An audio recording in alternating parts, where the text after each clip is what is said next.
ಮಾಡೋದಲ್ಲ ಅನ್ನೋದು ಭಾಳ ಸುಲಭ, ಮಾತಾಡೋದು ಭಾಳ ಸುಲಭ, ನಾವು ಮಾತಾಡೋದು ಭಾಳ ಸುಲಭ. ಈಗ ಅದನ್ನು ಮಾಡೋ ಕಾರ್ಯವನ್ನು ಇವತ್ತು ರೈತ ನಾಯಕರು ಅವ್ರ ಜೊತೆಗಾರರು ಎಲ್ಲರೂ ಕೂಡಿ ಮಾಡಿದಾಗ, ಈ ವ್ಯವಸ್ಥೆಯನ್ನು ಬದಲು ಮಾಡಿದಾಗ ಮಾತ್ರ ನೀವು ಬಯಸಿದ ಮಾರ್ಕೆಟ್ ಸಿಗ್ತದೆ, ನೀವು ಬಯಸಿದ ನೀರು ಎಲ್ಲ ಕಡೆ ಸಿಗ್ತದೆ, ನೀವು ಬಯಸಿದ ಶಿಕ್ಷಣ ಎಲ್ಲ ಮಕ್ಕಳಿಗೆ ಸಿಗ್ತದೆ, ಸರ್ಕಾರಿ ಶಾಲೆಗಳು ಸಹಿತ ಅಲ್ಲೆಲ್ಲ ನಮ್ಮ ರೈತ ಮಕ್ಕಳು ಕಲಿಯುವಂಥದ್ದು ಆಗ್ತದೆ.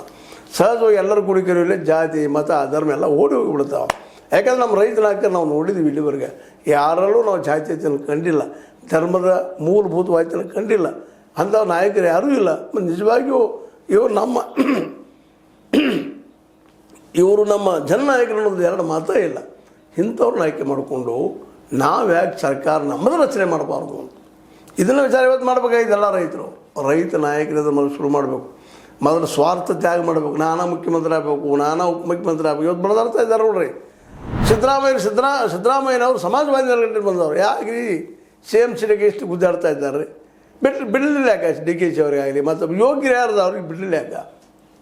ಆಯ್ತಿಲ್ಲ, ಗ್ಯಾರಂಟಿಗೆ ಹೆಚ್ಚು ಏನು ಕೊಡೋಕ್ಕೆ ಸಾಧ್ಯ ಇಲ್ಲ, ಅವ್ರಿಗೆ ಬದಲಾವಣೆ ಮಾಡೋಕ್ಕೆ ಸಾಧ್ಯ ಇಲ್ಲ.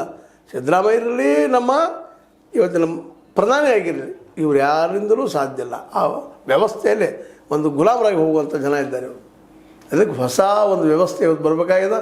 ಆ ದಿಸೆ ರೈತರು ಹಿಂದುಳಿದವರು ಜನಗಟ್ಟಲೆ ಅವರು ಬಿಟ್ಟು ಬಿಡೋದು ಅದನ್ನು. ಧರ್ಮದ ನೆಲೆಗಟ್ಟಲೆ ಒಳ್ಳೆಯಂಥ ಜನ ಯಾರಿದ್ದಾರೆ ಅವರನ್ನು ಹಿಂದುಳಿದ ದಲಿತ ಆದಿವಾಸಿ ಮತ್ತು ನಮ್ಮ ಅಲ್ಪಸಂಖ್ಯಾತ ಎಲ್ಲ ಜನರು ಕೂಡ್ಕೊಂಡು ಯೋಗ್ಯ ನಾಯಕರನ್ನು, ದುಡಿಯೋರನ್ನ, ಪ್ರಾಮಾಣಿಕರನ್ನು ನೀವೇನಾದರೂ 224ರಲ್ಲಿ 113 ಮಂದಿನ ಆರಿಸಿ ಅಂದ್ರೆ 113 ಮಂದಿನೆಲ್ಲ ಆಗೋದಿಲ್ಲ. ನಿಜವಾಗಿಯೂ ಕೆಲವೊಂದಿಷ್ಟು 2/3 ಮೆಜಾರಿಟಿ ಮಾಡ್ಕೋಬೇಕಾಗ್ತದೆ. ಅದಕ್ಕೆ ರೈತರಿಗೆ ಎದ್ದಿರ್ಬೇಕಾಗ್ತದೆ, ಬೇರೆದವ್ರಿಲ್ಲ ಏನು ತಿಳ್ಕೊಂಡು